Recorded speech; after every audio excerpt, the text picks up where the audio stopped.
बुढ़ापे को भी प्यार चाहिए। राहुल बेटा, मैं तुम्हारे काका के घर जा रहा हूँ। क्यों पिताजी? और आप आजकल काका के घर बहुत जा रहे हो? तुम्हारा मन कर रहा है तो चले जाओ पिताजी। लो ये पैसे रख लो, काम आएंगे। पिताजी का मन भर आया। उन्हें आज अपने बेटे को दिए गए संस्कार लौटते नजर आ रहे थे।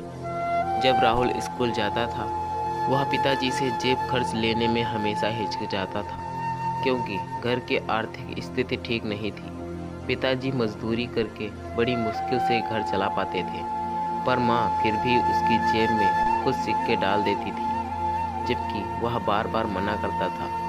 राहुल की पत्नी का स्वभाव भी उसके पिताजी की तरफ कुछ खास अच्छा नहीं था। वह रोज पिताजी की आदतों के बारे में कहासुनी करती थी। उसे ये बड़ों से टोका टाकी पसंद नहीं थी। बच्चे भी दादा के कमरे में नहीं जाते। राहुल को भी देर से आने के कारण बात करने का समय नहीं मिलता। एक दिन पिताजी का पीछा किया।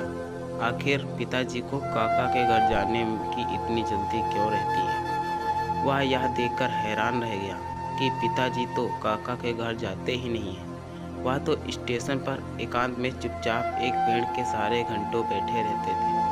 तभी पास खड़े एक बुजुर्ग जो यह सब देख रहे थे, उन्होंने कहा, बेटा क्या देख रहे हो?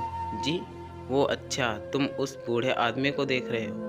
वो यहाँ अक्सर आते हैं और घंटों पेड़ तले बैठकर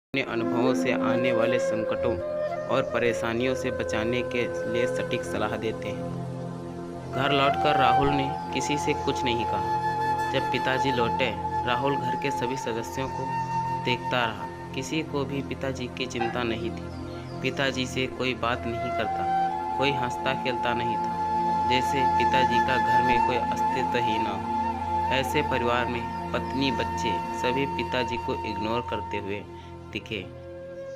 सबको राह दिखाने के लिए आखिर राहुल ने भी अपनी पत्नी और बच्चों से बोलना बंद कर दिया। वो काम पर जाता और वापस आता, किसी से कोई बातचीत नहीं। बच्चे पत्नी बोलने की कोशिश भी करते तो वह भी इग्नोर कर काम से डूबे रहने का नाटक करता।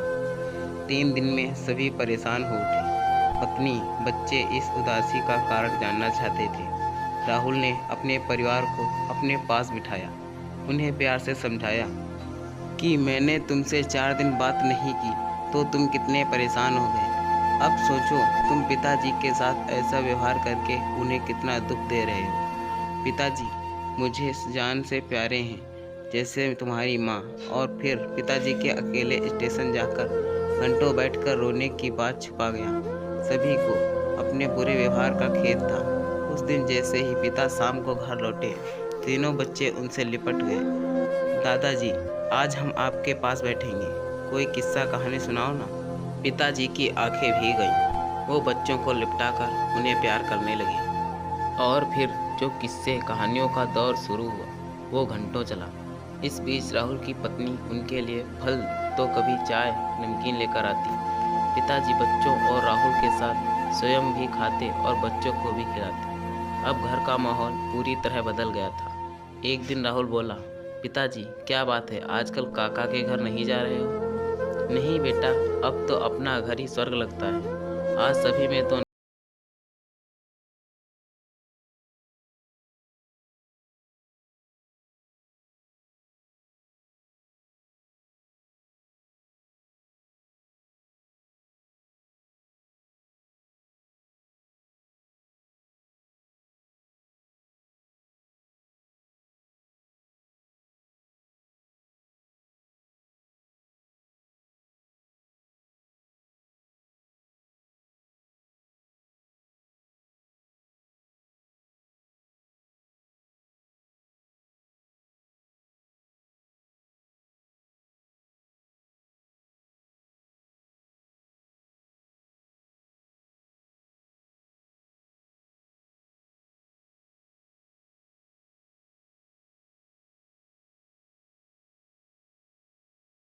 माता पिता की कहानियाँ सुनने के लिए चैनल को सब्सक्राइब करें। धन्यवाद। Thanks for watching.